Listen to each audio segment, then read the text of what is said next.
И сега дојде време за гости, поточно за првата наша гостинка. Јас ќе станам малку и ќе се раздвижам. Се разбира, нема да се придружам на моите гости, но како добри домакини, Слободанче, ќе ја понудиме нашата гостинка. Првата гостинка, Лена Јанкуловска, дипломиран педагог, која е во нашето студио. Добро утро, Лена, драго ми е, добре ни дојдовте. Добро утро и благодарам што ме поканивте да дојдам во вашето студио и утринската емисија. Одлично. Имаме ли некакви утрински ритуали?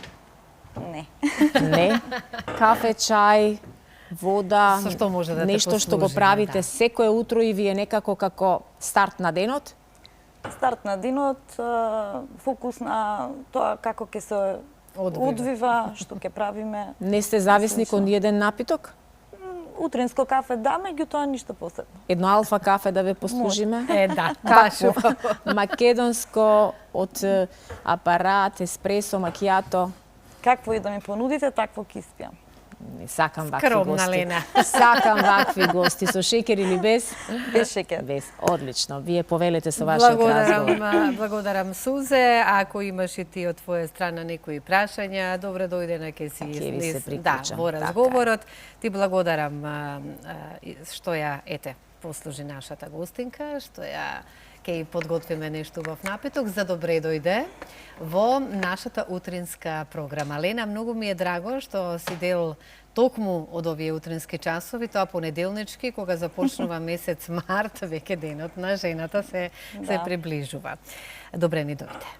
Добре ве најдов и за прв пат сме во утринската на за прв пат, телевизија. Да, се надевам нема да биде и Секако, последен. да, само што кажав, но ќе си имаме ние убава соработка, затоа што јас велам дека сите психолози, педагози не се потребни во ова време во кое што живееме и од сите случувања кои што не обкружуваат, меѓутоа ние ќе се сконцентрираме на она што нас не интересира.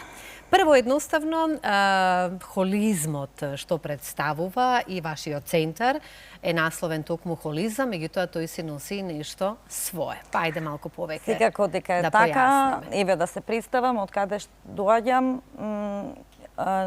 од Центарот за едукативен, психолошко-педагошки и социјален развој на деца, млади и возрастни, холизам, каде што основачи сме јас и мојата колешка Кристина Илиевска, која што денеска е оправдано отсутна и сакам да ја поздравам.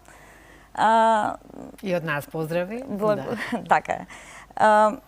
Во холизам работиме со деца, млади и возрастни на нивниот личен раст, емоционален развој и на подобрување на квалитетот на животот воопшто. Работиме по гешталт метода и имаме холистички пристап, тоа значи дека човекот го гледаме како една целина, неговите емоции, неговите мисли, неговите и односите со другите луѓе и неговите однесувања. Однесувања, да.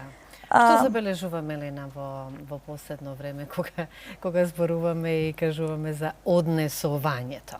Дали подзаборавивме во последно време како ние треба да воопшто да се однесуваме и во кој миг, на каков начин, кон кого, можеме ли во моментот да размислуваме како, еве, барем ако ништо друго, возрастните луѓе, дечињата треба да ги учиме, но ние веќе треба да сме научени како треба да се однесуваме, но некако како да подзаборавивме или?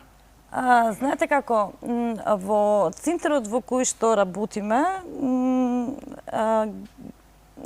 на еден тип на гешталт советување и на идејата на човекот како може подобро да се развива и да стане посвесен за себе си. Сега, оттаму и потекнува и тоа. Кога е тој посвесен за себе си, тогаш и однесувањето му е повнимателно. Так, верувам, меѓутоа, еве, кога ќе споменеме гешталт, ајде малку на гледачите да им го објасниме тој момент што се однесува за гешталт терапијата, на каков начин таа се практикува и колку може да помогне и што значи точно. Да објасниме. Да. Кафетот ќе ви го. Благодарам Сузе многу. Кафето, повелете. Повели Лена и како прв пат во кај нас на гости, да. Така. Едно убаво утринско кафе, да. Еве јас си го имам уште малку што ми остана, Сузен ми го подготви, јас на неа, она на мене, по две по кафенциња, добре дојдени ни се да се расониме. Значи за гешталт, ајде да појасниме, како, гешталт советувањето се темели на идејата дека човекот најдобро се развива кога ќе стане посвесен за себе си и за своите чувства, мисли, начинот на однесување. Во нашата работа во Гешталт, ние како што работиме, нормално користиме и други методи од областта на психологијата и на педагогијата. Ние не даваме готови совети, стручното лице не носи одлуки наместо личноста, туку поддржува во тој процес на самоспознавање. Така. Преку тој процес тој постепено станува посигурен во себе и полесно ќе носи своите одлуки. Станува свесен и за своите можности. За своите можности, меѓутоа дали станува свесен за своите грешки што ги направил во животот, па за да го промениме однесувањето, така? Секако дека да, свесноста тоа го ме се прави допаѓа. Тоа е всушност Да. поентата. Луѓето, морам да кажам дека во последно време се ухрабруваат да дојдат и да побараат поддршка. Тоа е одлично. Затоа што, иако се уште постои онаа резерва, дали да Појдам или не, психолошко советување. дали да појдам на психолошко советување, постои исто така една резерва за тоа зошто јас не можам сам да го решам овој проблем. Дали навистина морам да побарам помош.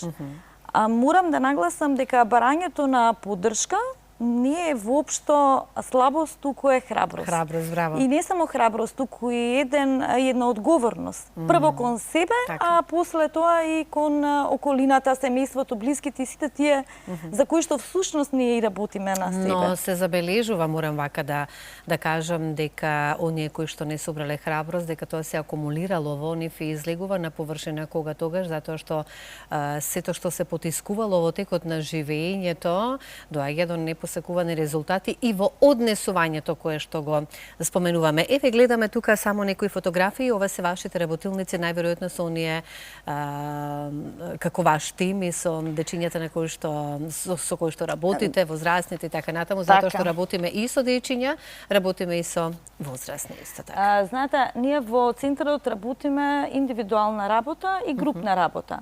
Индивидуалната работа е со клиент на закажан термин, доаѓаат, работиме на личниот развој, на емоционалниот и на неговите проблеми. Групната работа, овде и тоа што го гледаме, групната работа некако произлезе со текот на времето. Ние понудивме ваква можност преку социјалните мрежи. Како во филмовите, се извинувам, нели, кога ќе погледнеме сузе во групи, кога сите се заедно и си разговараат, и едни со други така некако, си помагаат. Тоа го велат и сите што беа на групната, дека ова како на филм, како кога гледаме во странство. Во групните работилници, овде актуелни се сега кај нас работата спортски групни работилници за спортисти. Тука се јави, ќе кажам, ова има лична и професионална вредност за мене. Потекнато од тоа дека моите деца беа професионални спортисти, некогаш едно време и репрезентативци во нивната возраст, така да можеби од таму потекна тој момент на добро ги познавам семејните проблеми на родителите кои што имаат спортисти. И дојдовте до идеја дека потребна е помош и кај на спортистите кои што се големи, се соочуваат со неправди, се соочуваат со притисоци. Во групната работа работиме и со на нивната самодоверба, на мотивацијата. Колку е потребна за спортистите, така. Потребно е исто така пред надпревар тремата да се разбие. Како да бидат похрабри, како да се охрабрат за понатаму, доколку некогаш нели изгубат некој надпревар и слично, или индивидуално или тимски. Како да се соочат со Како да се соочат, така. Знаете, еве овде беше пред малку видовме работа и со тренери. Работиме, работилници, правиме групни и за нив, оти некогаш тренерите знаат да направат и поголем притисок, никогаш да не го направат. И сега последно, еве, работевме со еден карате клуб. Се покажа многу добро. Резултатите, значи, видливи се? Видливи беа резултатите, не дека беа само од карате клубот? Не дека беа само од нашата поддршка, секако дека тоа мора да се усогласат професионалниот развој. Секако, да. Меѓутоа тука зборуваме кога сме кај психолошкиот развој на дечињата, затоа што има од на годишна возраст. Ние имавме тука гости, не знаев дека се работи за вас, да бидам искрена. Сега кога се запознавме, тоа го дознав.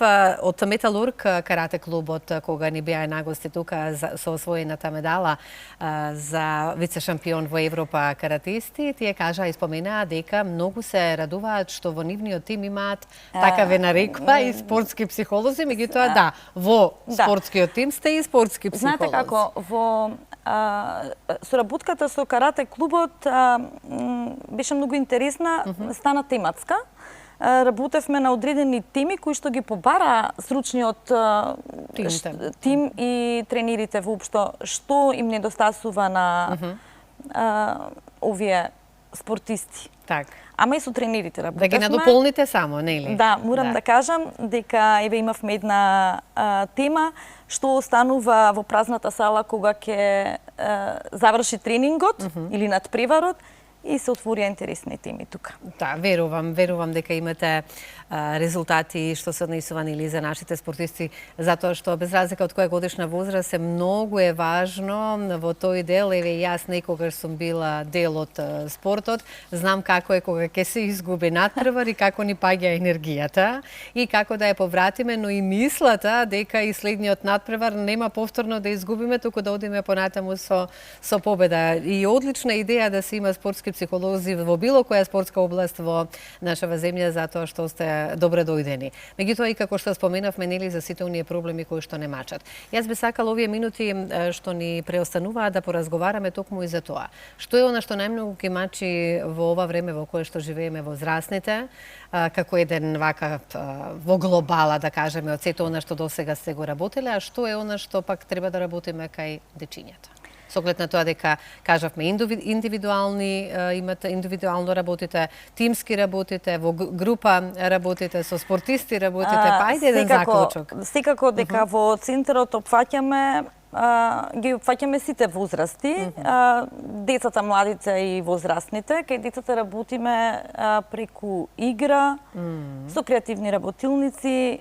Децата најчестите проблеми ги имаат во прилагодување на училиште, развојните промени, проблемите со врсниците. Кај младите сакам да спомнам дека фокусот го ставаме на идентитетот. Кој сум јас, што ќе правам понатака, дали сум доволно добар и слично. Тоа се тие теми најчесто што ги обработуваме со нив. Возрастните актуелно се семејните проблеми, партнерските односи, родителството, потоа комуникацијата со колегите, проблемите на работа, стресот, нетрпеливоста. Навистина живееме во едно брзо општество, брзо време, на секого му е преку глава и на секој му е потребна поддршка. Мислам, навистина ги обработуваме тие теми, ама и ги охрабруваме и гледачите и сите кои што се сомневаат или се предомислуваат дали треба да побараат помош. Навистина е делотворна работата и потоа ќе видат дека има навистина добар речен. Тоа, впрочем, и сакав да прашам какви се резултатите, мора зависно, нели, секој индивидуално, со какви потешкоти во животот минува. Меѓутоа, убаво што кажавме и дојдовме до заклучок дека веќе и во последно време, Сузе, не е табу тема да се оди на психолог, да се побара помош, психолошко советувалиште, психијатар, што и да е, без разлика, затоа што меѓутоа прво треба психолозите, па потоа психијатарот, за да, ако е потребно. Но она што, нели, нам ни преостанува е како што си, ако не боли забот, одиме на стоматолог. Се си има свое. Ако не боли, ако со мислите имаме... Дури ако не боли, да одиме да направиме преглед да не заболи, нели? Така е. Меѓутоа, добре дојдени сте секогаш во ова време. Сега, се повеќе, значи, ги охрабруваме, меѓутоа кажавме и на почетокот, исто Лена спомена и ти, дека имаме охрабрени луѓе кои што посетуваат психолог. Знаете, во оваа работа И доаѓа до резултатите доаѓа до посакувани. резултатите, мора да кажам дека ние не даваме готови решенија, не Секако, даваме тоа е процес сепак. така, меѓутоа со преку работата се добива една свесност личноста, добива, станува свесен за себе, за своите мисли, чувства и како тој реагира во животните ситуации. Преку тоа навистина се охрабрува да направи еден нов чекор кон промена. И сега таа промена, дали секој има силата да се промени, да се промени е тоа дали сака да се промени. Ако сака да се промени, тогаш во еден безбеден простор како нашиот што е, во една атмосфера на доверба, со наша помош, можно е навистина да... Многу ме привлече да се промени. Многу ме привлече кај вас она што јас го проучитав и ме примами за да ве исконтактирам, да, и вака како прекрасни ликови со вашата колешка Кристина, за да не бидете дел од утринската програма. Меѓутоа, она што јас го проучитав беше секогаш, ако имаме желба, можеме да се промениме како личности, меѓутоа на оние на кои што тоа навистина им е потребно и очигледно. Дали е можно за оние луѓе, Елена, тоа би сакала да го слушнам како одговор, кои се по-неемпатични, егоисти, вака да се изразиме, да кажеме и да бидеме реални, по-егоистични, па и манипулатори многу во последно време. За нарцисоидноста слушаме. Дали тие личности, тоа е она најважното, може да се променат ако вистински тоа го посакаат и дојдат до таа свест дека со нив нешто не е во ред. Знаете како, секој човек има лична одговорност и слобода на избор. Сега, секој се однесува според тоа како што смета дека треба да се однесува и тоа никогаш е во ред. Многу пати ние инсистираме некој да се однесува вака или онака, водени од тоа на што ни се допаѓа. Меѓутоа, дали таа личност е подготвена, дали таа е спремна, дали сака да се промени, дали нејзиното делување во нејзините очи изгледа дека е во ред. Но ако повеќе мината кажува дека не е, а само таа личност кажува дека е, значи навистина нешто не е во ред. Да, меѓутоа но тие си мислат дека е во ред. Секако дека да, меѓутоа дали ние сега како ќе го прифатиме тој човек е наша работа. Најважно е да работиме на себе. Така е. Кога работиме на себе, полесно ќе ги прифатиме сите. А таа личност, што на вас, например, не ви се допаѓа, ако работи на себе, ќе увиди промената. Ако не, нема да има промена. Ќе си остане онака како што си останало. Дали можеме да ги развиеме емоциите кај оние кои што ги потиснале, може би длабоко во себе, да. Сите ги имаат. Но дали може вака да ги поттикнеме да ги изразуваат, ако ништо друго, а вие сте забележале дека сепак се работи за личност која што ги има емоциите, но не знае на каков начин да ги изрази, без разлика дали во љубовта, дали во семејни односи, дали со колеги, пријатели. Да, во нашата работа го поттикнуваме и ги охрабруваме луѓето да покажат да ја откријат емоцијата. И дека не е срамно и мажите да покажуваат емоции, со оглед на тоа дека веќе неделата и денот на жената, дека мажот треба да покаже емоција. Треба да покаже мажот емоција, навистина е така. Има мажи кои што покажуваат и слабости, например, на терапија. Така? Да. А вие може би не сте очекувале од нив такво нешто или? Тие самите не очекувале од себе.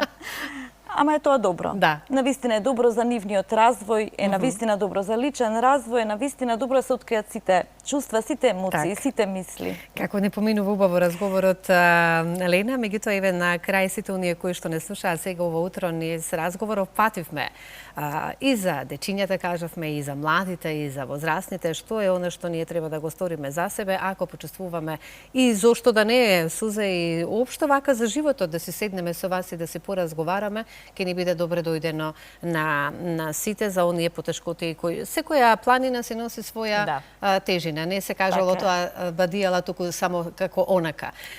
Сите кои што сакаат да бидат дел од вашиот центар, како може да ве исконтактираат? Може да не исконтактираат на социјалните мрежи, да побараат Холизам страната Инстаграм и исто имаме и на Фејсбук. Центар за едукативен, психолошко-педагошки и социјален развој на деца, млади и возрастни.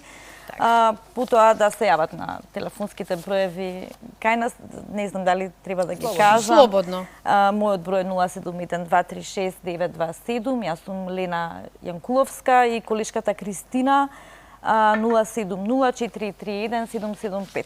Така, благодарам многу што беше дел од нашата Благодарам и на вас и многу ми програма. беше Благодарам драго и што јас не поканивте. претпоставувам и дека би било згодно и една семејна сеанса да се направи така да како што сите си имаме матичен лекар, сите и треба да имаме една ваква поддршка семејна, бидејќи Така е. таквиот човек ќе ги знае сите слабости на нашиот семеен Така е. систем за да може навреме да не Баш така, предупреди, така е. да не предупреди каде треба малку повеќе да поработиме.